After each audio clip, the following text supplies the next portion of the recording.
വായനാവേദിയുടെയും ഒക്കെ ഒരു ഉദ്ഘാടന ചടങ്ങിൽ ഗാന്ധിയെക്കുറിച്ച് സംസാരിക്കാൻ കഴിയുന്നത് സന്തോഷകരമായ കാര്യമാണ്. എന്തുകൊണ്ടാണ് എന്ന കാര്യം ശ്രീരാമേട്ടൻ ഇവിടെ സൂചിപ്പിക്കുകയുണ്ടായി.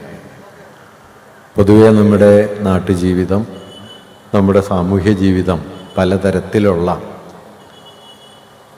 ഇടുക്കങ്ങളിലേക്ക് കൂടുതൽ പോകുന്ന ഒരു സമയത്ത് ആ ഇടുക്കങ്ങൾക്ക് അപ്പുറത്തേക്ക് ഒരു തുറസിൻ്റെ ലോകം ഉണ്ടാക്കിയെടുക്കുക എന്നതാണ് ഈ ഒരു കൂട്ടായ്മയും ഈ ഒരു സ്ഥാപനവും ചെയ്യാൻ മുഖ്യമായും ശ്രമിക്കുന്നത്.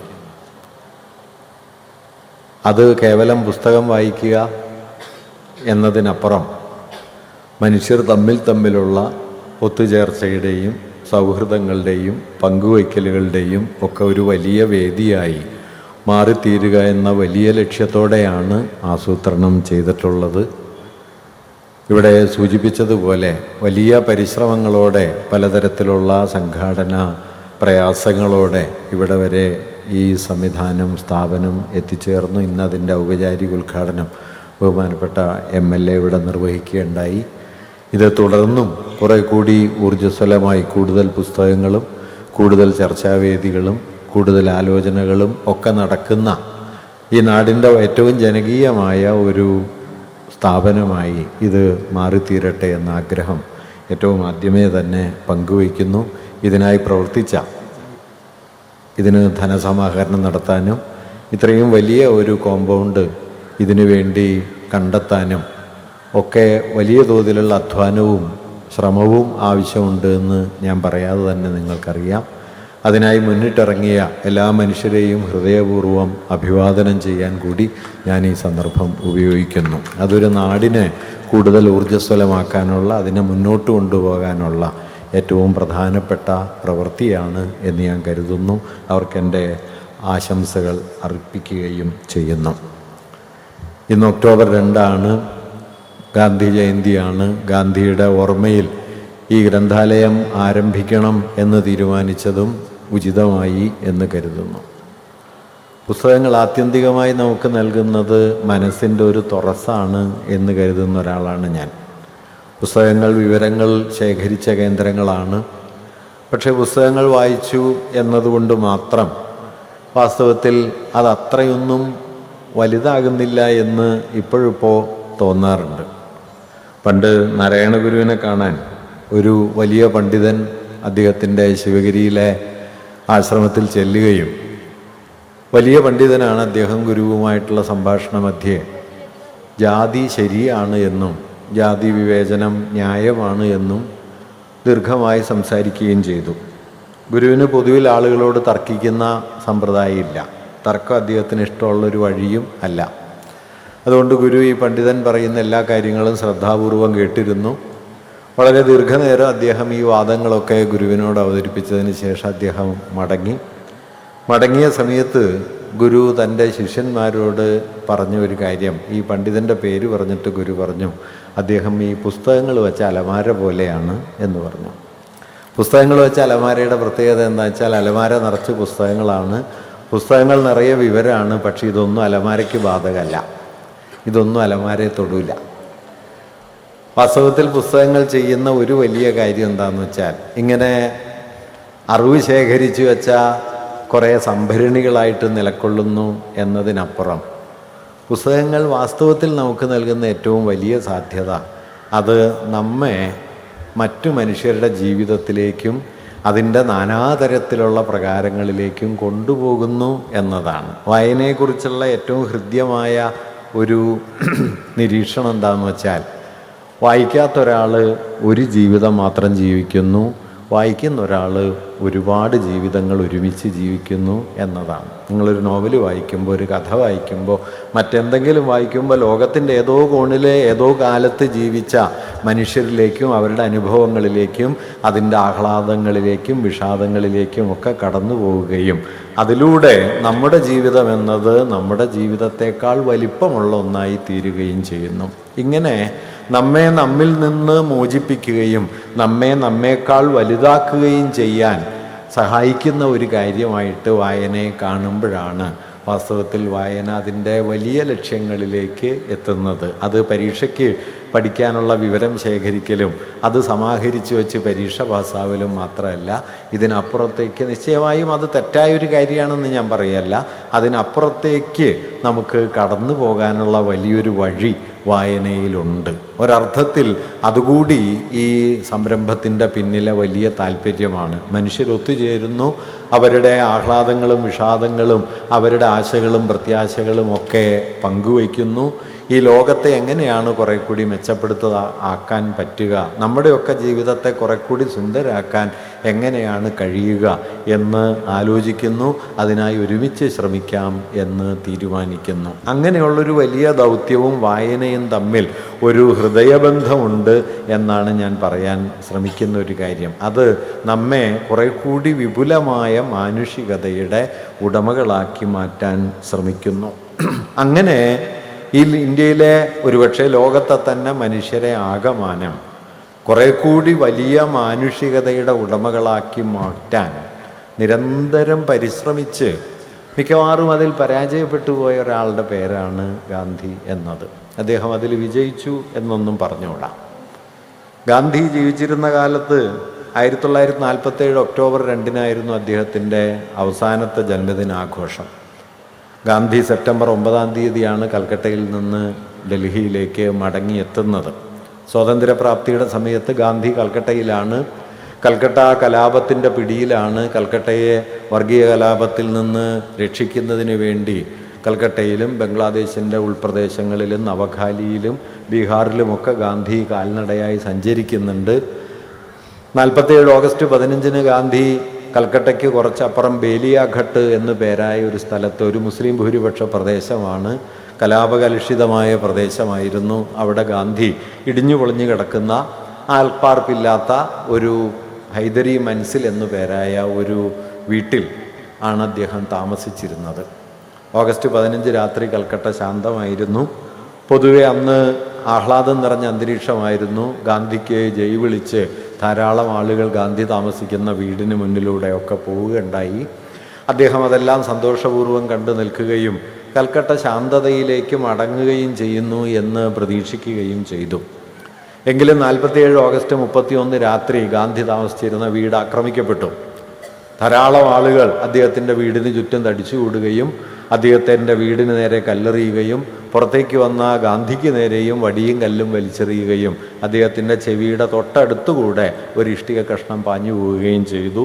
അദ്ദേഹത്തിൻ്റെ അനുയായികൾക്കൊരാൾക്ക് മുറിവേൽക്കുകയും ചെയ്തു. അന്ന് രാത്രി മാത്രം കൽക്കട്ടയിൽ ഏതാണ്ട് 50-ലധികം ആളുകൾ കൊല്ലപ്പെട്ടു.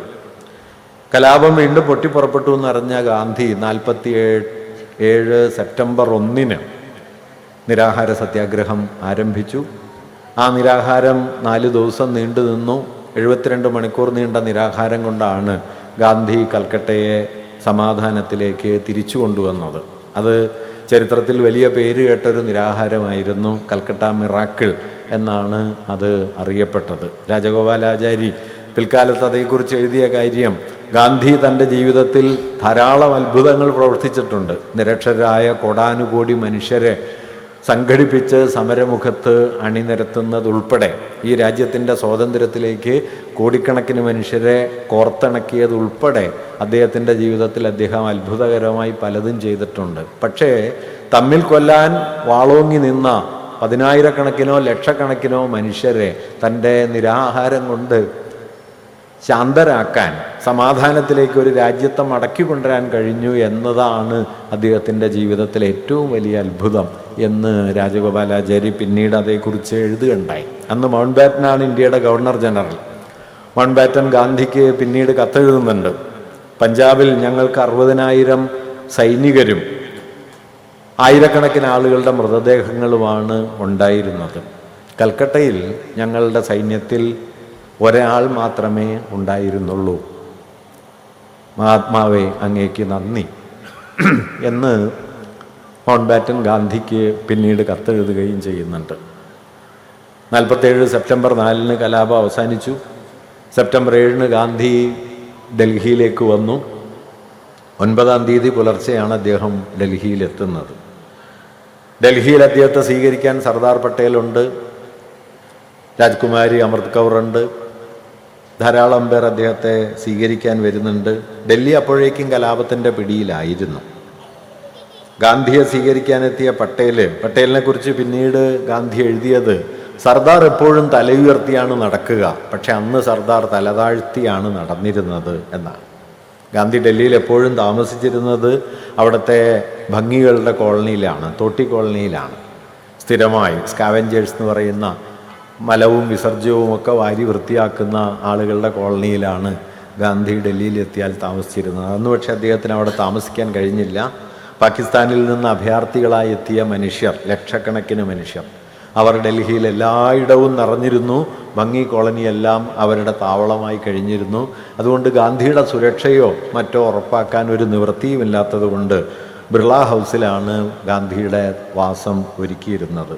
47 സെപ്റ്റംബർ 9 മുതൽ 48 ജനുവരി 30 വരെ 144 ദിവസം ഗാന്ധി ഡൽഹിയിൽ താമസിച്ചു. അവിടെ താമസിക്കുന്ന സമയത്താണ് ഗാന്ധിയുടെ അവസാനത്തെ ജന്മദിനം, 47 ഒക്ടോബർ 2.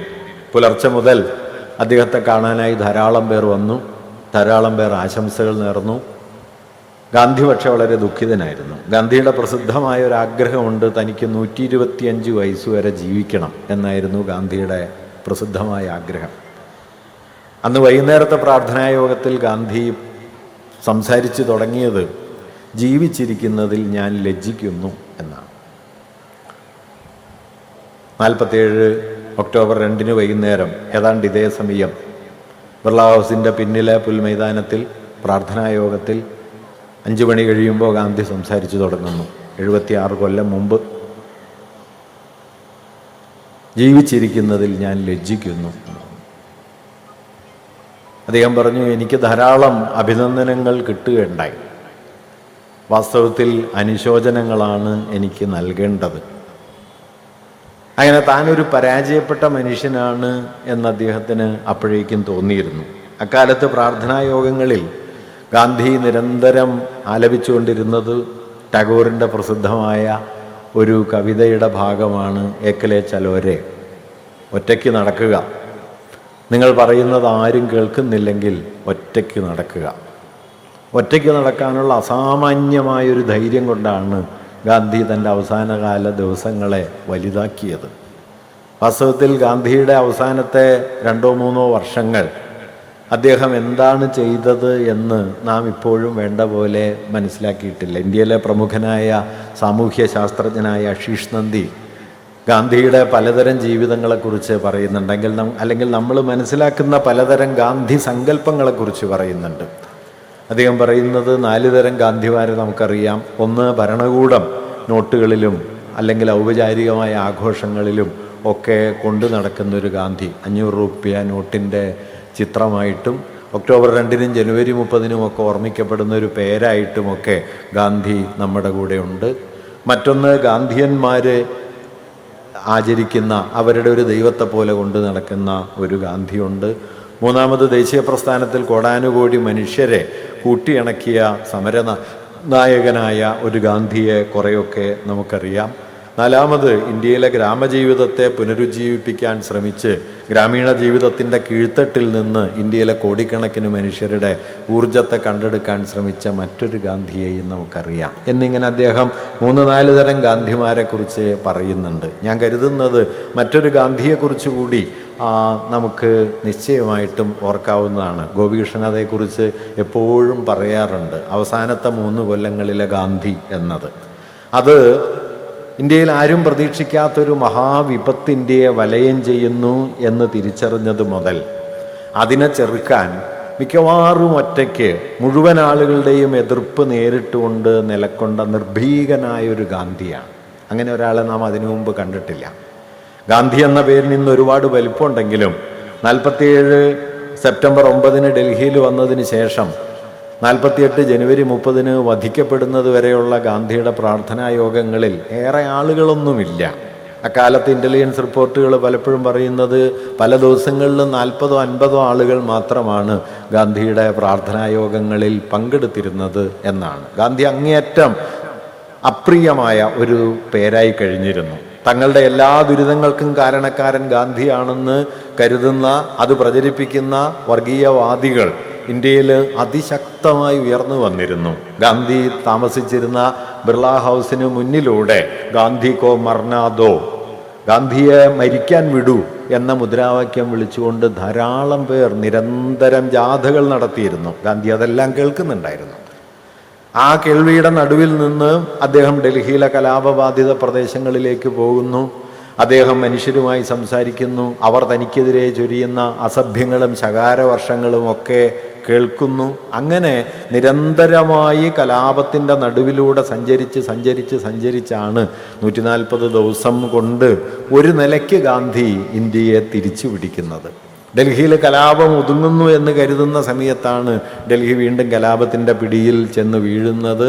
48 ജനുവരി 12 പ്രാർത്ഥനാ യോഗത്തിൽ അദ്ദേഹം എഴുതി കൊടുക്കുകയാണ് ചെയ്തത്. അന്ന് തിങ്കളാഴ്ചയാണ്. തിങ്കളാഴ്ച ഗാന്ധിയുടെ മൗനവ്രതമാണ്. ഗാന്ധി എഴുതി കൊടുക്കുകയാണ് ചെയ്യുന്നത്. ഗാന്ധിയുടെ സെക്രട്ടറി ആയിട്ടുള്ള അദ്ദേഹത്തിൻ്റെ കൂടെയുള്ള പാരേലാൽ നയ്യാറിന് എഴുതി കൊടുത്ത് അദ്ദേഹത്തിൻ്റെ പ്രാർത്ഥനാ യോഗത്തിൽ അദ്ദേഹം പ്രഖ്യാപിക്കുന്നതാണ് 13-ാം തീയതി മുതൽ താൻ അനിശ്ചിതകാല നിരാഹാരത്തിലേക്ക് നീങ്ങുന്നു എന്നത്. ഗാന്ധിക്ക് 78 വയസ്സ് കഴിഞ്ഞിരുന്നു. അദ്ദേഹത്തിന് കാര്യമായ ആരോഗ്യമൊന്നുമില്ല. 50 റാത്തൽ പോലും തൂക്കമില്ലാത്ത അത്യന്ത കൃശമായ മരണത്തിലേക്ക് ചുവടുവെച്ചുകൊണ്ടിരിക്കുന്ന ഒരു വൃദ്ധൻ ഈ രാജ്യത്തെ തിരിച്ചു പിടിക്കാൻ വേണ്ടി, ഈ രാജ്യത്തെ മതവിഭജനത്തിന് വിട്ടുകൊടുക്കാനാവില്ല എന്ന് പ്രഖ്യാപിച്ചുകൊണ്ട് അദ്ദേഹം 13-ാം തീയതി രാവിലെ നിരാഹാരം തുടങ്ങുന്നു. 5 ദിവസം അദ്ദേഹം നിരാഹാരം കിടന്നു. 18-ാം തീയതി ആവുമ്പോഴേക്കും ഇന്ത്യയിലെമ്പാടും ഗാന്ധിയുടെ സുരക്ഷയ്ക്ക് വേണ്ടിയുള്ള സമാധാന ജാഥകൾ നടന്നു.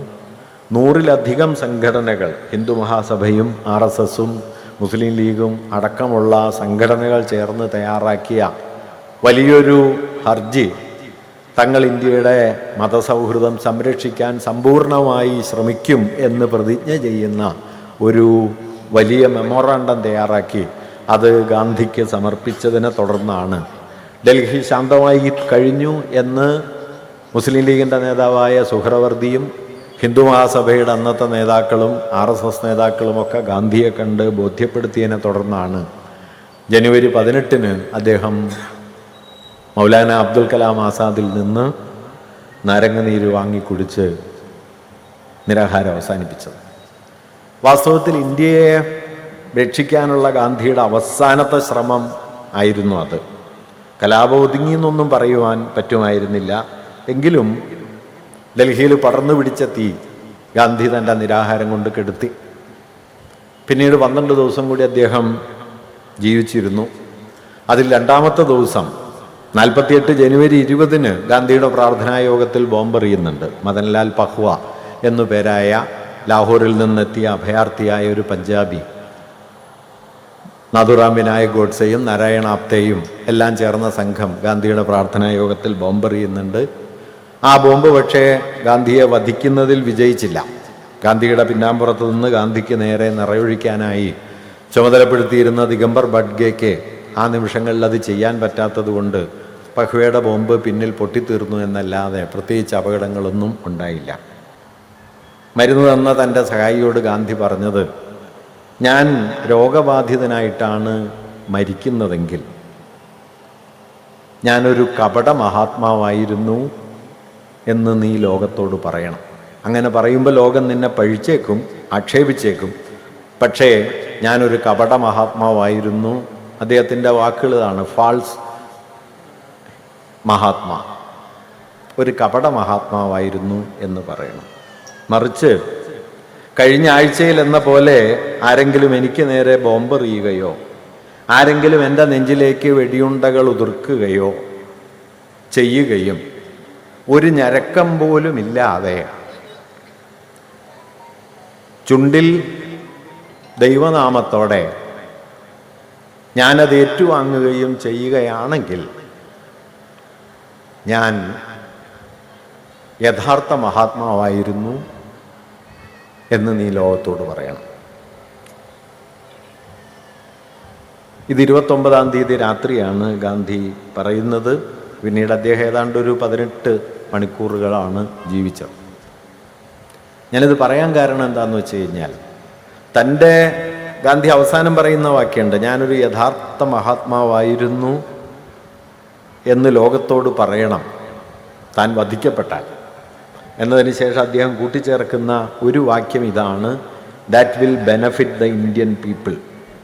ഇന്ത്യയിലെ ജനങ്ങൾക്ക് അത് ഗുണകരമായിരിക്കും. ഞാൻ വ്യക്തിപരമായി വിശ്വസിക്കുന്നത് 48 ജനുവരി 30 ഗാന്ധിയുടെ രക്തസാക്ഷിത്വം ഇല്ലായിരുന്നു എങ്കിൽ സ്വതന്ത്ര ഭാരതം ഒരു മതനിരപേക്ഷ രാജ്യമായി അവശേഷിക്കുമായിരുന്നില്ല എന്നാണ്. വാസ്തവത്തിൽ ഗാന്ധി തൻ്റെ രക്തസാക്ഷിത്വം കൊണ്ട് വീണ്ടെടുത്ത ഒരു രാജ്യത്താണ് ഏറിയും കുറഞ്ഞും മതനിരപേക്ഷമായ ഒരു അന്തരീക്ഷത്തിൽ കഴിഞ്ഞ 7.5 പതിറ്റാണ്ട് കാലം ഈ രാജ്യത്തെ മനുഷ്യർ ജീവിച്ചത് എന്നാണ് ഞാൻ കരുതുന്നത്. ദേശീയ പ്രസ്ഥാനം ഉണ്ടാക്കിയ വലിയ പാരമ്പര്യമുണ്ട്, നവോത്ഥാനത്തിൻ്റെ വലിയ ചരിത്രമുണ്ട്. ഇതെല്ലാം നിൽക്കെ തന്നെ മതത്താൽ വിഭജിക്കപ്പെട്ട, മതം കൊണ്ട് വിഭജിക്കപ്പെട്ടു എന്ന് മാത്രമല്ല, മതഭ്രാന്ത് കൊണ്ട് തമ്മിൽ കൊല്ലാനായി ഒരുങ്ങി നിൽക്കുന്ന ലക്ഷോപലക്ഷം മനുഷ്യരുടെ പൈശാചികമായ പക കൊണ്ട് പിളർക്കപ്പെട്ട ഒരു രാജ്യത്തിൻ്റെ നടുവിലാണ് ഗാന്ധി ഒറ്റയ്ക്ക് നിന്ന് അതിനെതിരെ പോരാടിയത്. ഗോപീഷൻ എപ്പോഴും പറയുന്ന ഒരു മനോഹരമായ കൽപ്പനയുണ്ട്. അദ്ദേഹം പറയാറ്, ഒരു രക്തരക്ഷസിൻ്റെ വായിൽ നിന്ന് ഒരു പിഞ്ചു കുഞ്ഞിനെ രക്ഷിച്ചെടുക്കുന്നത് പോലെ വർഗീയതയുടെ കരാളതയിൽ നിന്ന് ഈ രാജ്യത്തെ രക്ഷിച്ചെടുക്കുകയായിരുന്നു ഗാന്ധി. ഗാന്ധിയുടെ രക്തസാക്ഷിത്വത്തിൻ്റെ വലിപ്പതാണ്. അവസാനത്തെ 3 കൊല്ലം ഗാന്ധിയെ സംബന്ധിച്ച് ഒറ്റ കാര്യമേ ഉണ്ടായിരുന്നുള്ളൂ, അത് ഈ രാജ്യത്തെ മതത്തിന് വിട്ടുകൊടുത്തുകൂടാ എന്നതായിരുന്നു. അവിടേക്ക് അദ്ദേഹം ഒരുപാട് പ്രയാസപ്പെട്ടാണ് എത്തിയത്. 1920-കളിലൊക്കെ ഗാന്ധി നിരന്തരം പറഞ്ഞുകൊണ്ടിരുന്നത് മതമില്ലാത്ത രാഷ്ട്രീയം അധാർമികമായിരിക്കും എന്നാണ്. രാഷ്ട്രീയവും മതവും തമ്മിൽ ആഴത്തിൽ ബന്ധമുണ്ട് എന്ന് വാദിച്ചുകൊണ്ടേയിരുന്ന ഒരാളാണ് Gandhi. I will definitely introduce religion into politics. Politics without religion is immoral എന്ന് ഗാന്ധി പറയുന്നുണ്ട്. മതമില്ലാത്ത രാഷ്ട്രീയം അധാർമികമായിരിക്കും, ഡിബേസിങ്, അത് തരംതാണതായിരിക്കും എന്ന് അദ്ദേഹം പറയുന്നുണ്ട്. 20-കളിലും 30-കളിലും ഗാന്ധി പറയുന്നുണ്ട്. പക്ഷെ 40-കളാവുമ്പോഴേക്കും വർഗീയതയുടെ ഒരു ഭീതി, വിഭജനത്തിൻ്റെ ഒരു അന്തരീക്ഷം ഇന്ത്യയിൽ പടർന്നു പിടിക്കുമ്പോഴേക്കും ഗാന്ധി തൻ്റെ നിലപാടിനെ പരിഷ്കരിക്കുകയും മതം എന്നതൊരു വ്യക്തിയുടെ അന്വേഷണത്തിൻ്റെ സ്വകാര്യമായൊരു മണ്ഡലമാണെന്നും രാഷ്ട്രത്തിനും രാഷ്ട്രീയത്തിലും അതിന് യാതൊരു പങ്കും ഉണ്ടായിക്കൂടാ എന്ന് അദ്ദേഹം പറയുകയും ചെയ്തു. Religion is purely a private matter, it has nothing to do with the state or politics എന്ന് അദ്ദേഹം പലപാട് പറഞ്ഞു.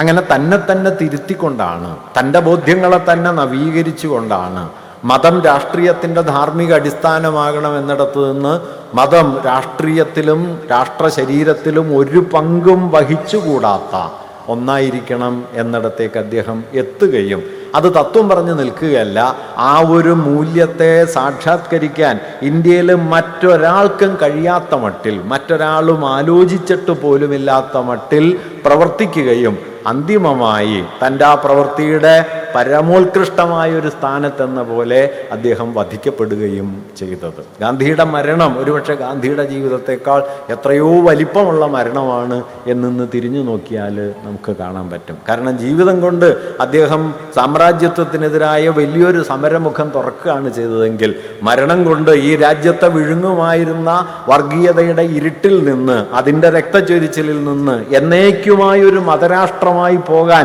എല്ലാ വഴികളും തുറന്നു കിടന്നിരുന്ന ഒരു സന്ദർഭത്തിൽ നിന്ന് ഈ രാജ്യത്തെ ആധുനികമായ ഒരു മൂല്യത്തിലേക്ക്, ജീവിതത്തിലേക്ക് കുറച്ചു കാലത്തേക്കെങ്കിലും അദ്ദേഹം കൂട്ടിക്കൊണ്ടുവന്നു എന്ന് ഇന്ന് തിരിഞ്ഞു നോക്കുമ്പോൾ കാണാൻ പറ്റും. അതുകൊണ്ടാണ് ഞാൻ പറഞ്ഞത്, ഗാന്ധിയുടെ രക്തസാക്ഷിത്വം ഇല്ലായിരുന്നുവെങ്കിൽ നിശ്ചയമായും 48-50 സ്വതന്ത്ര ഭാരതം ഒരു മതനിരപേക്ഷ രാജ്യമായി അവശേഷിക്കുമായിരുന്നില്ല. ഗാന്ധിയുടെ രക്തത്തിൻ്റെ വിലയിലാണ് നാം ഇവിടെ ഒത്തുകൂടിയിരിക്കുന്നത് എന്നുകൂടിയാണ് ഇതിൻ്റെ അർത്ഥം. ഇത് നാം മനസ്സിലാക്കുന്നുണ്ടോയെന്ന് എനിക്കറിഞ്ഞുകൂടാ. ഗാന്ധി ഇന്ന് ധാരാളമായി ആളുകൾക്ക് പരിഹസിക്കാനും അധിക്ഷേപിക്കാനും ഒക്കെയുള്ള വിഷയമായി തീർന്നിട്ടുണ്ട്.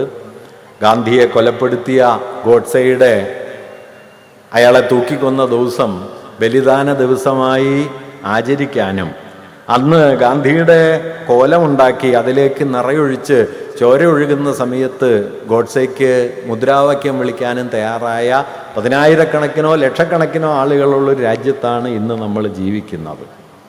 അതുകൊണ്ട് എന്തായിരുന്നു ഗാന്ധി എന്ന ഓർമ്മ ഒരുപക്ഷെ ഈ രാജ്യത്തെ സംബന്ധിച്ച് ഏറ്റവും വിലപിടിച്ചതായിരിക്കുന്ന ഒരു സന്ദർഭത്തിലാണ് നാം ഇപ്പോൾ നിൽക്കുന്നത്. ഒരുപക്ഷെ നമ്മുടെ കാലത്തോളം ഗാന്ധിയുടെ ഓർമ്മ പ്രബലമായിരിക്കുന്ന, പ്രസക്തമായിരിക്കുന്ന, സംഗതമായിരിക്കുന്ന ഒരു കാലം ഇന്ത്യ ചരിത്രത്തിൽ, സ്വതന്ത്ര ഇന്ത്യയുടെ ചരിത്രത്തിൽ ഇതുപോലെ ഇതിനു മുമ്പ് ഉണ്ടായിട്ടില്ല എന്നുകൂടി ഞാൻ കരുതുന്നു. എന്ത് ചെയ്യരുത് എന്നതിന് ഗാന്ധി ചില നിർദ്ദേശങ്ങൾ നൽകി. ഞാനിത് മുഴുവൻ പറയുന്നില്ല, ഗാന്ധിയെക്കുറിച്ച് എത്രയെങ്കിലും പറയാം. ഗാന്ധിയുടെ സമകാലികത എന്ന ഒരു വിഷയത്തെക്കുറിച്ചാണ് ഞാൻ സംസാരിക്കേണ്ടത്.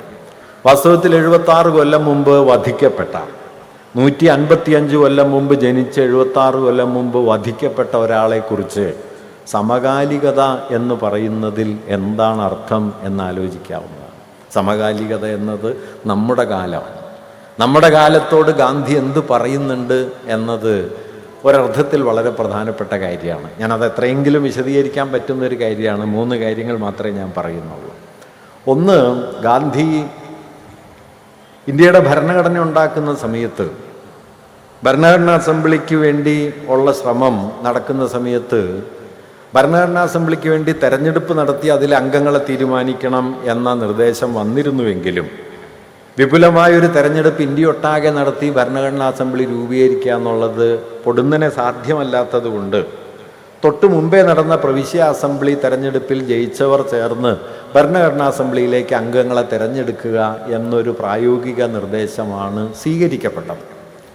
45 പ്രവിശ്യ അസംബ്ലികളിലേക്ക് തെരഞ്ഞെടുപ്പ് നടന്നിരുന്നു. ആ അസംബ്ലികൾ തിരഞ്ഞെടുത്ത ആളുകൾ തങ്ങളുടെ പ്രതിനിധികളായി ചിലരെ കോൺസ്റ്റിറ്റ്യൂവൻ്റ് അസംബ്ലിയിലേക്ക് അയക്കുകയാണ് ചെയ്തത്. അതിനോട് ധാരാളം പേർ വിയോജിച്ചു. കാരണം ഒരു പുതിയ രാഷ്ട്രത്തിൻ്റെ ഭരണഘടന ഉണ്ടാക്കുന്ന ഒരു സഭ മുഴുവൻ ആളുകളുടെയും പ്രാതിനിധ്യത്തോടെ രൂപപ്പെടണം, അല്ലാതെ കുറച്ച് പേര് ചേർന്ന് തിരഞ്ഞെടുക്കുന്ന ഒരു സംവിധാനമായി അത് മാറരുത് എന്ന അഭിപ്രായം ശക്തമായിട്ടുണ്ടായിരുന്നു. 45 പ്രവിശ്യ അസംബ്ലി തെരഞ്ഞെടുപ്പിൽ ഇന്ത്യയിലെ മൊത്തം ആളുകളിൽ ഏതാണ്ട് ഒരു 15-16% പേരെ വോട്ട് ചെയ്തിരുന്നുള്ളൂ. അതുകൊണ്ട് ഇന്ത്യൻ ജനതയുടെ 80%-ലധികവും പങ്കുചേരാത്ത ഒരു തെരഞ്ഞെടുപ്പിലൂടെ നിങ്ങൾ എങ്ങനെയാണ് ഇന്ത്യൻ കോൺസ്റ്റിറ്റ്യൂവൻ്റ് അസംബ്ലിയെ രൂപപ്പെടുത്തുക എന്നതൊരു വലിയ സന്നിഗ്ധതയായി തീർന്നു. ധാരാളം ചർച്ചകൾ അക്കാര്യത്തിൽ നടന്നു. പക്ഷേ സമ്പൂർണ്ണ വോട്ടവകാശത്തോടെ ഒരു തെരഞ്ഞെടുപ്പ് നടത്തി കോൺസ്റ്റിറ്റ്യൂവൻ്റ് അസംബ്ലി രൂപപ്പെടുത്തി ഭരണഘടന ഉണ്ടാക്കി ഇന്ത്യക്ക് സ്വാതന്ത്ര്യത്തിലേക്ക് എത്തിച്ചേരുക എന്നുള്ളത് പ്രായോഗികമായി ഉടനെയൊന്നും പൂർത്തിയാകാത്ത ഒരു കാര്യമാണ് എന്നതുകൊണ്ട് പ്രവിശ്യ തെരഞ്ഞെടുപ്പുകളിലെ വിജയികൾ തങ്ങളുടെ പ്രതിനിധികളെ തിരഞ്ഞെടുക്കുന്ന സംവിധാനം സ്വീകരിക്കാനായി ദേശീയ പ്രസ്ഥാനങ്ങളും പാർട്ടികളുമൊക്കെ തീരുമാനിക്കുകയാണ് ചെയ്തത്. എല്ലാവരും അത് അംഗീകരിച്ചില്ല. സോഷ്യലിസ്റ്റുകൾ അത് അംഗീകരിച്ചില്ല. അതുകൊണ്ട് ജയപ്രകാശ് നാരായണനും റാം മനോഹർ ലോഹിയും അച്യുത് പടുവർദ്ധനും ഒക്കെ അടക്കമുള്ള ദേശീയ നേതാക്കളുടെ വലിയൊരു നിര കോൺസ്റ്റിറ്റ്യൂവൻ്റ് അസംബ്ലി ബഹിഷ്കരിക്കുകയാണ് ചെയ്തത്. അന്ന് ഈ കോൺസ്റ്റിറ്റ്യൂവൻ്റ് അസംബ്ലിയിൽ പങ്കെടുക്കണോ വേണ്ടയോ എന്ന ഒരു സന്നിഗ്ധത അതിലേക്ക് തിരഞ്ഞെടുക്കപ്പെട്ട ആളുകളിൽ ഒരാളായ ജഗജീവൻ റാമിനുണ്ടാകുന്നുണ്ട്. ജഗജീവൻ റാം കോൺഗ്രസിൻ്റെ സമുന്നതനായ നേതാക്കളിൽ ഒരാളാണ്. ഈ ഭരണഘടനാ അസംബ്ലിയിൽ പങ്കാളിയാകണമോ എന്ന സംശയം വന്നപ്പോൾ അദ്ദേഹം ഗാന്ധിയെ പോയി കാണുന്നുണ്ട്.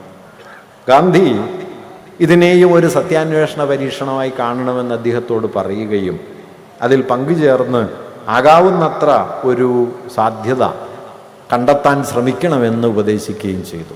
ജഗജീവൻ റാവുമായുള്ള സംഭാഷണത്തിലാണ് ഗാന്ധി ഭരണാധികാരികൾ പിൻപറ്റേണ്ടുന്ന നയമെന്തായിരിക്കണം എന്നതിനെ സംബന്ധിച്ച എക്കാലത്തെയും വലിയ ഒരു തത്വം വളരെ ലഘുവായി പറഞ്ഞത്. അതാണ് ഗാന്ധിയുടെ സമകാലികതയിലെ ഒന്നാമത്തെ കാര്യം എന്ന് ഞാൻ കരുതുന്നു. ഗാന്ധി പറഞ്ഞ കാര്യം ഇതാണ്: I will give you A talisman. ഞാൻ നിങ്ങൾക്കൊരു ഉരകല്ല് തരാം. നിങ്ങളൊരു നയം ആവിഷ്കരിക്കുന്ന സമയത്ത് നിങ്ങൾ ഇക്കാലം വരെ കണ്ടതിൽ ഏറ്റവും ദരിദ്രരിൽ ദരിദ്രനായ ഒരാളെ മനസ്സിൽ കാണണം. അയാൾക്ക് ഗുണകരമാണെങ്കിൽ മാത്രം നിങ്ങൾ ആ നയം നടപ്പാക്കണം. ഇതാണ് ഉരകല്ല്. Think of the poorest of the poor you have ever seen. നിങ്ങൾ ഇക്കാലം വരെ കണ്ടതിൽ ഏറ്റവും ദരിദ്രനായ ഒരാൾക്ക് നിങ്ങളുടെ നയം എന്തായിരിക്കും എന്നാലോചിക്കണം. ഞാൻ പറയുന്നത് ഏത് ഭരണകൂടത്തിനും ഏത് കാലത്തും പിൻപറ്റാൻ ബാധ്യതയുള്ള, പിൻപറ്റാൻ കഴിയുന്ന, ഒരുപക്ഷെ നമ്മുടെ കാലത്തൊക്കെ സമ്പൂർണമായി കൈയൊഴിയപ്പെട്ട ഒരടിസ്ഥാന തത്വമാണ് ഇത്. ഗാന്ധിയെ അവസാനത്തെ ആളെ വിളിക്കുന്ന ഒരു പേരുണ്ട്, അന്ത്യജൻ എന്നായിരുന്നു. ഇന്ന് ആരും ഇതൊന്നും ഓർക്കുന്നില്ല. അന്ത്യോദയം എന്നത് ഗാന്ധിയുടെ വലിയ ആശയമായിരുന്നു. അവസാനത്തെ മനുഷ്യൻ്റെ ഉണർവാണ്. നിങ്ങൾ നോക്കിയാൽ കാണുന്ന ആളല്ല. നിങ്ങളുടെ കാഴ്ചയുടെ ചക്രവാളത്തിൽ പോലും ഇടം പിടിക്കാത്ത മട്ടിൽ ധൂളി സദൃശരായി പാറിപ്പോകുന്ന കൊടാനുകോടി കീടജന്മങ്ങൾ, അവർക്കാണ് ഭരണം. അവരിലെയാണ് കാണേണ്ടത്. അവരെ കാണാനുള്ള കണ്ണാണ് ഭരണത്തിനുണ്ടാകേണ്ടത് എന്ന് ഗാന്ധി പറയുണ്ടായി. ഇന്ന് ലോകം തിരിഞ്ഞ് അതിൻ്റെ നേരെ വിപരീത ദിശയിലെത്തി എന്ന് നമുക്ക് അറിയാം. ഇന്ന് ദരിദ്രനായിരിക്കുക എന്നത് അതിൽ തന്നെ ഒരു കുറ്റകൃത്യമാണ് എന്ന് കരുതുകയും ദാരിദ്ര്യം നിങ്ങളുടെ ശേഷിയില്ലായ്മയുടെ തെളിവാണ് എന്ന് നിങ്ങളോട് ഭരണകൂടവും നാനാതരം ആളുകളും പറഞ്ഞുകൊണ്ടിരിക്കുകയും ചെയ്യുന്ന ഒരു കാലത്താണ് ഈ അവസാനത്തെ മനുഷ്യനെ കാണണം എന്ന ഒരാശയം ഗാന്ധി മുന്നോട്ട് വച്ചത്. ആരും ഇന്നത് ഓർക്കുന്നുണ്ട് എന്ന് ഞാൻ കരുതുന്നില്ല. പക്ഷെ എല്ലായ്പ്പോഴും ഓർക്കേണ്ട ഒരു കാര്യമാണ്. ഗാന്ധിയോട് സ്വാതന്ത്ര്യം കിട്ടിയ സമയത്ത് ചോദിക്കുന്നുണ്ട്, എന്താണ് ഈ ഭരണകൂടത്തിൻ്റെ ദൗത്യം? ഗാന്ധി ചെറിയൊരു വാക്യത്തിൽ ഉത്തരം പറഞ്ഞു, wipe out the tears from the ice of the common man. ഏറ്റവും നിസ്വനായ മനുഷ്യൻ്റെ കണ്ണീരൊപ്പുക. ഏറ്റവും നിസ്വനായ മനുഷ്യൻ്റെ കണ്ണീരൊപ്പുക. ഗാന്ധി വലിയ വാക്യങ്ങളിൽ സംസാരിച്ചിരുന്ന ആളല്ല. ആലങ്കാരികമായ ഭാഷയൊന്നും അദ്ദേഹത്തിനില്ല. അദ്ദേഹത്തിന് സൗന്ദര്യാത്മകമായ പദാവലികളുമില്ല. ഏറ്റവും ലളിതമായി അദ്ദേഹം മനുഷ്യരോട് പറഞ്ഞു, wipe out the tears from the ice of the common man. ഏറ്റവും ദരിദ്രനായ മനുഷ്യൻ്റെ കണ്ണീരൊപ്പണം. ഇത് നമ്മുടെ ഏതെങ്കിലും ഭരണകൂടത്തിൻ്റെ പരിഗണനയിൽ നിന്ന് ബാക്കിയുണ്ട് എന്ന് പറഞ്ഞുകൂടാ. പക്ഷേ എല്ലാ കാലത്തും ബാക്കിയുണ്ടാകാൻ യോഗ്യമായ, അർഹമായ ഒന്നാമത്തെ തത്വം ഇതാണ് എന്ന് ഞാൻ കരുതുന്നു. അവസാനത്തെ ആളെ കാണണം എന്ന കാര്യം. ഇതേ ഘട്ടത്തിലാണ് അദ്ദേഹം നമ്മുടെ ജീവിതത്തെ വലയം ചെയ്യുന്ന ഭ്രാന്തമായ ഉപഭോഗാസക്തിയെ മുൻനിർത്തി നമ്മുടെ ജീവിതത്തിലേക്ക് വന്നു ചേർന്നുകൊണ്ടേയിരിക്കുന്ന പണത്തിൻ്റെയും ആർത്തിയുടെയും ഒക്കെ ലോകത്തെ മുൻനിർത്തി മർമ്മസ്പർശിയായ ഒരു വാക്യം പറയുന്നതും ഇക്കാലത്താണ്. അദ്ദേഹം പറഞ്ഞു, this world has enough to satisfy everyone's need but no one's greed. ഈ ലോകത്തെ മുഴുവൻ മനുഷ്യരുടെയും ആവശ്യങ്ങളെ തൃപ്തിപ്പെടുത്താനുള്ള വക ഈ ഭൂമിയിലുണ്ട്. പക്ഷെ ഒരാളുടെയും ആർത്തിയെ തൃപ്തിപ്പെടുത്താൻ പറ്റില്ല. അതുകൊണ്ട് ആവശ്യങ്ങൾ കൊണ്ട് പടുക്കുന്നൊരു ജീവിതം പ്രധാനമാണ്. ആർത്തിയെ ആവശ്യമായിട്ട് തെറ്റിദ്ധരിക്കരുത്. ആർത്തിയെ ആവശ്യമായിട്ട് തെറ്റിദ്ധരിക്കരുത്. ശ്രീരാമേട്ടൻ ഇപ്പോൾ വീട് പണിയുന്നതിനെക്കുറിച്ച് പറയുന്നുണ്ടായി. വാസ്തവത്തിൽ കേരളത്തിലെ വീട് പണിയലിൻ്റെ ഒന്നാമത്തെ മാനദണ്ഡം നമുക്ക് പാർക്കാനൊരിടം വേണം എന്നതല്ല, നമുക്ക് കാണിക്കാനൊരു പ്രതാപസ്ഥാനം വേണം എന്നതാണ്. അതുകൊണ്ട് പണ്ട് ടോൾസ്റ്റോയ് എഴുതിയ ഒരു കഥയിൽ ചോദിക്കുന്നുണ്ട്, ഒരാൾക്ക് എത്ര അടി മണ്ണ് വേണം എന്ന ചോദ്യം വാസ്തവത്തിൽ കേരളത്തിലെ എല്ലാ വീടുകളോടും നമുക്ക് ചോദിക്കാവുന്നതാണ്. ആ നിലയിൽ സാമൂഹികമായ ഒരു കരുതൽ, നിങ്ങൾക്ക് അനന്തമായ വിഭവങ്ങളുടെ വറ്റാത്ത ഒരു സ്രോതസ്സായി ഈ ഭൂമിയെ കാണാൻ കഴിയില്ല എന്ന് ആദ്യം പറയുന്ന ആളുകളിൽ ഒരാൾ ഗാന്ധിയാണ്. അനന്തമായ വിഭവം ഇവിടെ ഇല്ല, പരിമിതമായ വിഭവങ്ങളേ ഉള്ളൂ. ആ പരിമിതമായ വിഭവങ്ങളെ വിവേകപൂർവം ഉപയോഗിച്ച് സാഹോദര്യത്തോടെ പുലരുകയാണ് ജീവിതത്തിൻ്റെ യഥാർത്ഥ ലക്ഷ്യം എന്നാണ് ഗാന്ധി പറഞ്ഞത്. അതുകൊണ്ട് സ്വാതന്ത്ര്യം എന്നത് ബ്രിട്ടനിൽ നിന്ന് ഇന്ത്യ സ്വാതന്ത്ര്യം നേടി ബ്രിട്ടനെ പോലെ ഒരു രാജ്യമായി വളരുകയാണ് എന്ന് അദ്ദേഹം കരുതിയതേയില്ല. അദ്ദേഹം പറഞ്ഞ ഒരു കാര്യമുണ്ട്, അന്ന് ബ്രിട്ടനിലെ ജനസംഖ്യ 3.5 കോടിയാണ്, ഇന്ത്യയിലെ ജനസംഖ്യ 30 കോടിയാണ്. ഗാന്ധി പറഞ്ഞൊരു വാക്യം, 3.5 കോടി ജനങ്ങൾ മാത്രമുള്ള ഒരു ചെറിയ ദ്വീപരാഷ്ട്രത്തിന് ലോകത്തിൽ ഇത്രയും വിനാശങ്ങൾ ഉണ്ടാക്കാൻ കഴിഞ്ഞു എങ്കിൽ 30 കോടി മനുഷ്യരുള്ള ഇന്ത്യ പോലൊരു രാജ്യം അതേ പദവിയിലെത്തിയാൽ ലോകം ബാക്കിയുണ്ടാവില്ല. അതുകൊണ്ട് ബ്രിട്ടനായി തീരലല്ല, ആർത്തിയുടെയും അവസാനിക്കാത്ത മോഹങ്ങളുടെയും ഒരു ലോകത്തേക്ക് മുഴുവൻ മനുഷ്യരെയും കൂട്ടിപ്പിടിച്ച് പോകലല്ല, വിവേകത്തോടെ, സാഹോദര്യത്തോടെ, സമഭാവനയോടെ ജീവിക്കാൻ കഴിയലാണ് പ്രധാനം എന്നത് ഗാന്ധി മുമ്പോട്ട് വെച്ച വളരെ പ്രധാനപ്പെട്ട ഒരു ആദർശമായിരുന്നു. ഇതൊക്കെ ഉപേക്ഷിക്കപ്പെട്ട കാര്യങ്ങളാണ് കേട്ടോ. അതുകൊണ്ടാണ് ഞാൻ നേരത്തെ പരാജയപ്പെട്ട ഒരാളാണ് ഗാന്ധി എന്ന് ഞാൻ പറഞ്ഞത്. പരാജയപ്പെട്ടു എന്നുള്ളത് അദ്ദേഹം അപ്രസക്തനായി എന്നുള്ളതിൻ്റെ തെളിവല്ല.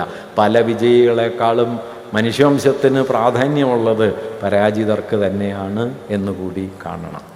രണ്ടാമത്തെ ഒരു ആശയം, ഗാന്ധിയുടെ സമകാലികതയെ സംബന്ധിക്കുന്ന രണ്ടാമത്തെ ഒരു ആശയം, എന്താണ് ഈ രാജ്യം എന്നതിനെ സംബന്ധിക്കുന്നതിന് ഗാന്ധി നൽകിയ ഉത്തരമാണ്.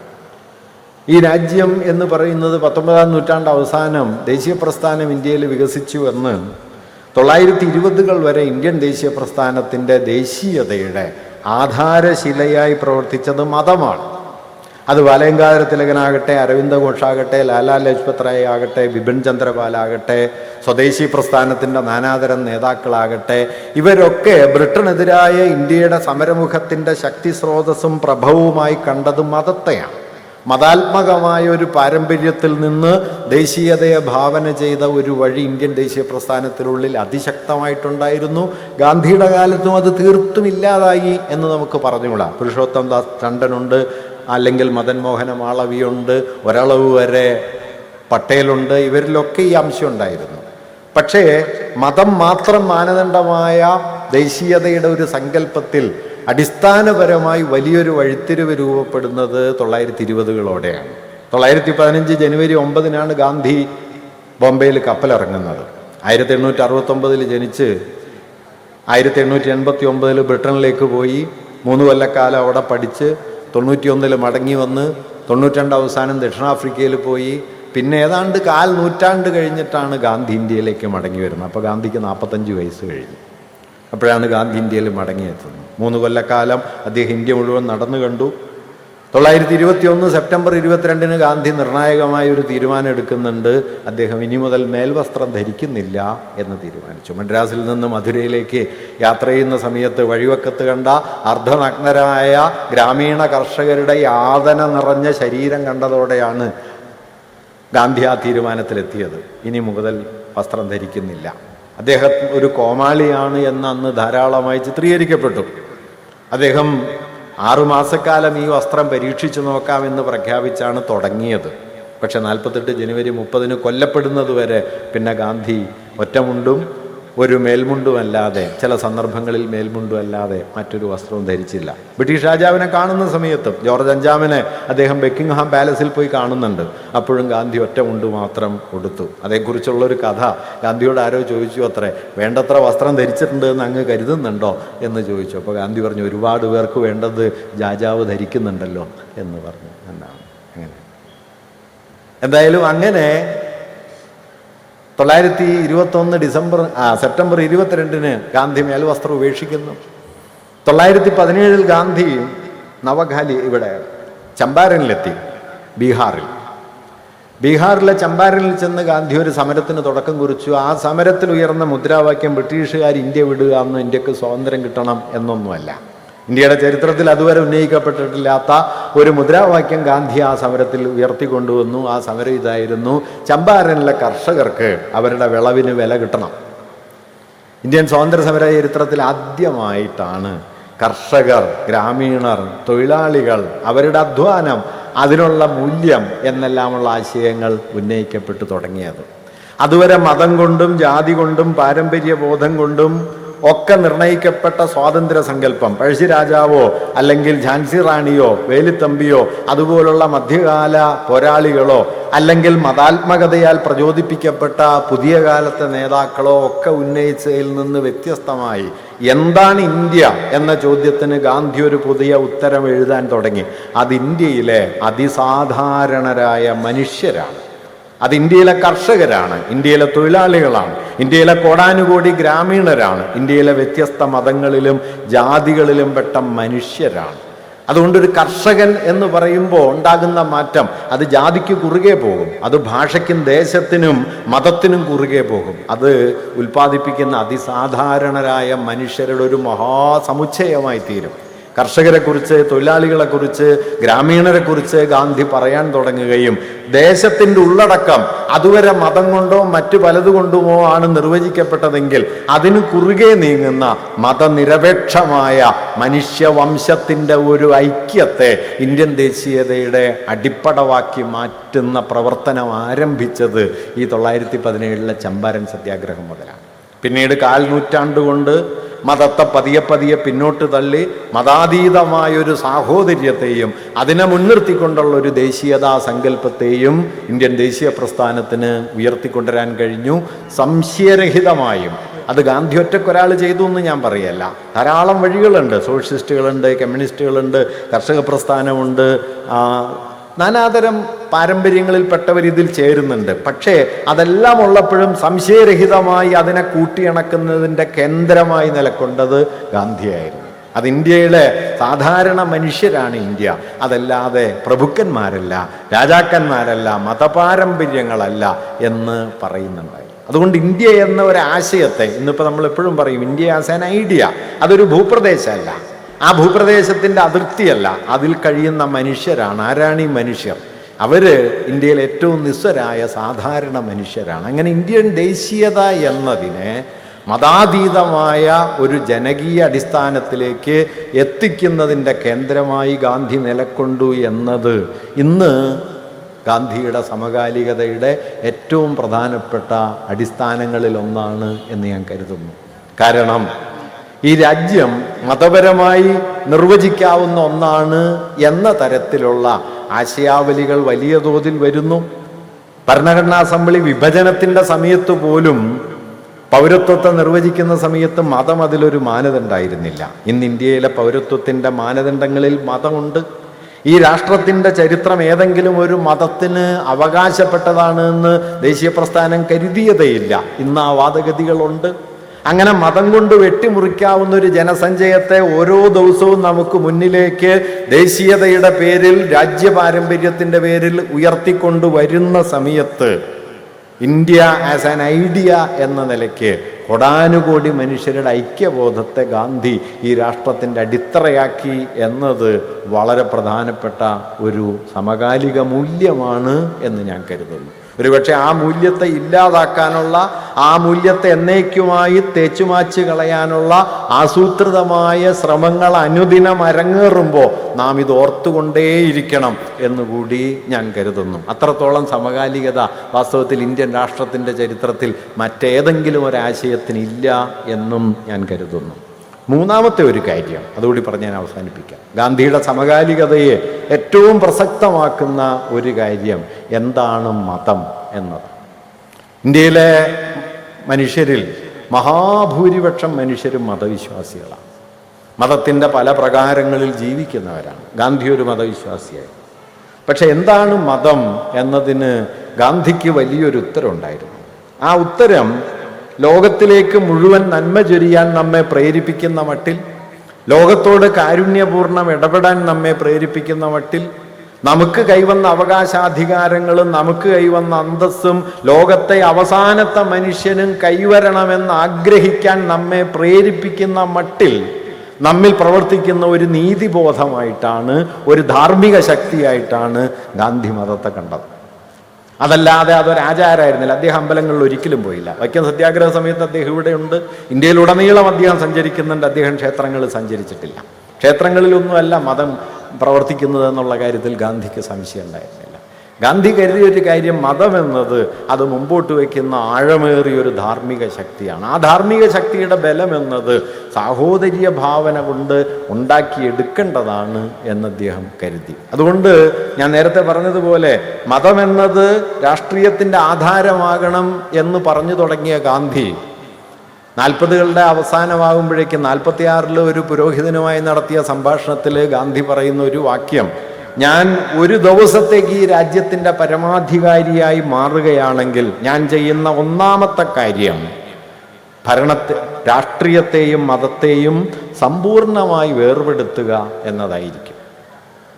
പിന്നീട് അദ്ദേഹം ഒരു കാര്യം കൂടി പറയുന്നുണ്ട്, ഒരു രാജ്യത്ത് 100ൽ 100 പേരും ഒരേ മതക്കാരാണെങ്കിലും രാഷ്ട്രത്തിന് മതം ആവശ്യമില്ല. ഇതൊക്കെ ഓർക്കണം കേട്ടോ. 100ൽ 100 പേർക്കും ഒരു മതമാണെങ്കിലും രാഷ്ട്രത്തിന് മതം ആവശ്യമില്ല എന്ന് അദ്ദേഹം കണ്ടതായി പറയണ്ടായി. പലസ്തീനെ പിളർന്ന് ഇസ്രായേൽ എന്ന രാജ്യം ഉണ്ടാക്കാൻ തീരുമാനിച്ച സമയത്ത് ആദ്യ ദിവസം എതിർത്ത ആളായിരുന്നു ഗാന്ധി. ഗാന്ധി പറഞ്ഞു, മതത്തിൻ്റെ പേരിൽ ഒരു രാജ്യം വിഭജിച്ചുകൂടാ. ഇന്ത്യയിൽ മുസ്ലിങ്ങളും ഹിന്ദുക്കളും എങ്ങനെയാണോ ഒരുമിച്ച് കഴിയുന്നത് അതുപോലെ അറബികളും യഹൂദന്മാരും പലസ്തീനിൽ ഒരുമിച്ച് കഴിയുകയാണ് വേണ്ടത്. അതല്ലാതെ രാജ്യം മതത്തിൻ്റെ പേരിൽ രാജ്യം വിഭജിച്ചുകൂടാ. ഇങ്ങനെ മതത്തെ രാഷ്ട്രീയത്തിൻ്റെ കരുനീക്കങ്ങൾക്കുള്ള ഒരു ഉപാധിയാക്കി മാറ്റുന്ന നമ്മുടെ കാലത്തിൻ്റെ ഗതികേടിനെതിരെ മതത്തെ ആഴമേറിയൊരു ധാർമ്മിക ശക്തിയാക്കി നീതിബോധമാക്കി മാറ്റാനുള്ള ഒരുപക്ഷെ ഏറ്റവും വലിയ ആഹ്വാനം ഗാന്ധിയിലുണ്ട്. അതിങ്ങനെ സമ്പൂർണമായി പാഴായിപ്പോയൊരാഹ്വാനമാണ്. ഇന്ന് മതം നീതിബോധമായി നമ്മിൽ പ്രവർത്തിക്കണം എന്നൊക്കെ പറഞ്ഞാൽ അതിനേക്കാൾ പരിഹാസപൂർണമായി തീരാവുന്ന മറ്റൊന്നും വാസ്തവത്തിൽ മതത്തിലില്ല. എങ്കിലും മതം അതാകണം. അങ്ങനെ പറഞ്ഞ ഒരാൾ കേരളത്തിൽ ഉണ്ടായിരുന്നു. അദ്ദേഹത്തിൻ്റെ പേര് ഗുരു എന്നാണ്, നാരായണ ഗുരു എന്നാണ്. പല മതസാരവും ഏകം എന്ന് ഗുരു പറഞ്ഞിരുന്നു. ഈശ്വര അള്ളാ തേരേ നാം സബ്കോ സന്മതി ദേ ഭഗവൻ എന്ന് ഗാന്ധി പ്രാർത്ഥനായോഗങ്ങളിൽ നിരന്തരം പ്രാർത്ഥിച്ചുകൊണ്ടിരുന്നു, ഫലമൊന്നും ഉണ്ടായില്ലെങ്കിൽ. അതുകൊണ്ട് ഗാന്ധിയിൽ ഇന്ന് ധാരാളം മറ്റു കാര്യങ്ങൾ പറയാം. ഭരണകൂടത്തെക്കുറിച്ചുള്ള ഗാന്ധിയുടെ വിമർശനം, വ്യക്തി എന്ന സങ്കല്പത്തെക്കുറിച്ചുള്ള ഗാന്ധിയുടെ വിമർശനം, പരിസ്ഥിതിയെക്കുറിച്ചുള്ള ഗാന്ധിയുടെ വീക്ഷണങ്ങൾ, ഇതിലൊക്കെ സമകാലികതയുടെ മറ്റംശങ്ങളെ നമുക്ക് കാണാൻ കഴിയും. അതെല്ലാം നിൽക്കെ തന്നെ ഈ 3 കാര്യങ്ങളിൽ അത്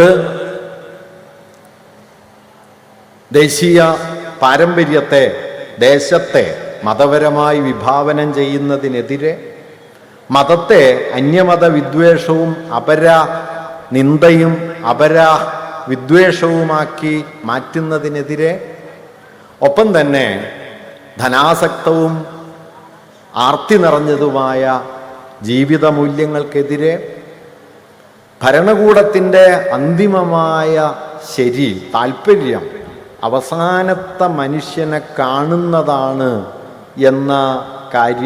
എന്ന നിർദ്ദേശത്തിൽ ഒക്കെ ഗാന്ധി സമകാലികമായി തുടരുന്നുണ്ട് എന്നാണ് ഞാൻ കരുതുന്നത്. അതുകൊണ്ട് ഗാന്ധിയെ ഓർക്കുക എന്ന് പറഞ്ഞു കഴിഞ്ഞാൽ വാസ്തവത്തിൽ ഗാന്ധി പണ്ടുകാലത്ത് ഇങ്ങനെ ജീവിച്ചിരുന്ന ഒരാളാണ്, അദ്ദേഹം വളരെ പ്രധാനപ്പെട്ട ഒരാളായിരുന്നു, ഇന്ത്യയുടെ രാഷ്ട്രപിതാവാണ് എന്ന് ഓർക്കുകയല്ല വേണ്ടത്. മറിച്ച് ഗാന്ധി മുമ്പോട്ട് വെച്ച, ഗാന്ധി ഒരു പ്രവൃത്തിയുടെ പേരാണ്. ഗാന്ധിയെക്കുറിച്ചുള്ള ഏറ്റവും രസകരമായ ഒരു കാര്യം, അദ്ദേഹം ഫോട്ടോയ്ക്ക് പോസ് ചെയ്യുകയായിരുന്നില്ല. അദ്ദേഹം 1915 ഇന്ത്യയിൽ എത്തിയതിനു ശേഷം തീരുമാനിച്ച ഒരു പ്രധാനപ്പെട്ട കാര്യം, ഒരു ഫോട്ടോഗ്രാഫർക്ക് മുമ്പിലും ഒരു ഫോട്ടോയ്ക്ക് വേണ്ടിയും താൻ ഇനി പോസ് ചെയ്യില്ല എന്നായിരുന്നു. ഫോട്ടോ എടുക്കാൻ അദ്ദേഹം 2 കണ്ടീഷനാണ് വെച്ചത്. 1, ഫ്ലാഷ് ഉപയോഗിക്കാൻ പാടില്ല. 2, താൻ പോസ് ചെയ്യില്ല, താൻ പ്രവർത്തിക്കുന്ന സമയത്ത് ആവശ്യമുള്ളവർക്ക് ഫോട്ടോ എടുക്കാം. ഗാന്ധി എന്നത് നിത്യമായൊരു പ്രവൃത്തിയുടെ പേരാണ്, നിത്യമായൊരു ചലനത്തിൻ്റെ പേരാണ്, നിശ്ചലതയുടെ പേരല്ല. അതുകൊണ്ട് ഗാന്ധിയെ നമ്മൾ ഓർക്കുക എന്നുള്ളതിൻ്റെ അർത്ഥം നാം പ്രവർത്തിക്കുക എന്നുകൂടിയാണ്. അല്ലാതെ ഒരു ഫോട്ടോ വയ്ക്കലല്ല, അല്ലെങ്കിൽ ഒരു വിഗ്രഹത്തിൽ മാല ചാർത്തലല്ല, ഒരു പേരുച്ചരിക്കലല്ല, പ്രവർത്തിക്കലാണ്. എന്താണ് പ്രവൃത്തിയുടെ പ്രേരണ? അവസാനത്തെ മനുഷ്യൻ, മതമെന്ന നീതിബോധം, രാഷ്ട്രമെന്ന ജനകീയ ധാര, ഇതിനെ മുൻനിർത്തിക്കൊണ്ട് പ്രവർത്തിക്കാനുള്ള പ്രേരണയായി ഗാന്ധിയുടെ ഓർമ്മയെ നമുക്ക് ഉപയോഗപ്പെടുത്താൻ കഴിയണം. അപ്പോൾ ഗാന്ധി നമ്മുടെ കാലത്ത് ഉയർന്നു കേൾക്കുന്ന മറ്റെത്രയോ വലിയ പേരുകളേക്കാൾ വലിയ പേരായി നമ്മുടെ മുമ്പിലെത്തും. ഗാന്ധിയെ ഇപ്പോൾ ഓർക്കുന്നൊരു രീതിയുണ്ട്, ഞാൻ മുമ്പൊരിക്കൽ പറഞ്ഞിട്ടുണ്ട്. അത് ഗാന്ധി പറയുന്ന ചവറെല്ലാം വാരിക്കളഞ്ഞിട്ടുള്ള ഒരാളാണ് എന്നോർമ്മയാണ്. അങ്ങനെ വെറും ചവറ് വാരിക്കളഞ്ഞ ഒരാളായിട്ടല്ല ഗാന്ധി ഇന്ത്യയിൽ ജീവിച്ചത്. നമ്മുടെ ഉള്ളിലെ ഇരുട്ടിനെ അടിച്ച് വൃത്തിയാക്കാനുള്ള വലിയൊരു പരിശ്രമമായിരുന്നു ഗാന്ധി ചെയ്തുകൊണ്ടേയിരുന്നത്. ആ പരിശ്രമം മറ്റേത് കാലത്തേക്കാളും നമ്മുടെ കാലത്ത്, നമ്മുടെ ജീവിത പരിസരത്ത് സംഗതമാണ്. ആ ഓർമ്മയെ പ്രവൃത്തിയാക്കി മാറ്റുന്ന മട്ടിൽ നമ്മെ പ്രചോദിപ്പിക്കുന്ന ഒരാശയമായി ഗാന്ധിയോട് നിശ്ചയമായിട്ടും പല കാര്യങ്ങളിലും നമുക്ക് വിയോജിക്കാൻ പറ്റും. അദ്ദേഹം ഈ രാജ്യത്തെ ജനങ്ങൾക്ക് നൽകി എന്നതാണ്. അത് മതം കൊണ്ട് നിങ്ങൾ ഭ്രാന്തരായി തീരരുത് എന്നതാണ്, മതം കൊണ്ട് വിഭജിക്കപ്പെടരുത് എന്നതാണ്, ഭരണാധികാരം അവസാനത്തെ ദരിദ്ര മനുഷ്യനിലേക്ക് എത്തിച്ചേരണം എന്നതാണ്. ആർത്തി കൊണ്ട് കെട്ടിപ്പടുക്കുന്ന ഒന്നായി നമ്മുടെ ജീവിതം മാറിത്തീരരുത് എന്നാണ്. അന്തിമമായി മാനുഷികതയേക്കാൾ മഹിമയുറ്റ ഒന്നും വാസ്തവത്തിൽ ജീവിതത്തിൽ ഇല്ല എന്നാണ്. മാനുഷികതയേക്കാൾ മഹിമയുറ്റ മറ്റൊന്നും ജീവിത പരിസരത്തില്ലെന്ന് നമ്മുടെ ജീവിതം കൊണ്ട് സാക്ഷാത്കരിക്കാൻ കഴിയുമോ എന്ന വലിയ ചോദ്യത്തിൻ്റെ പേരാണ് വാസ്തവത്തിൽ ഗാന്ധി. ഇതാണ് ഗാന്ധിയുടെ സമകാലികത. നമസ്കാരം.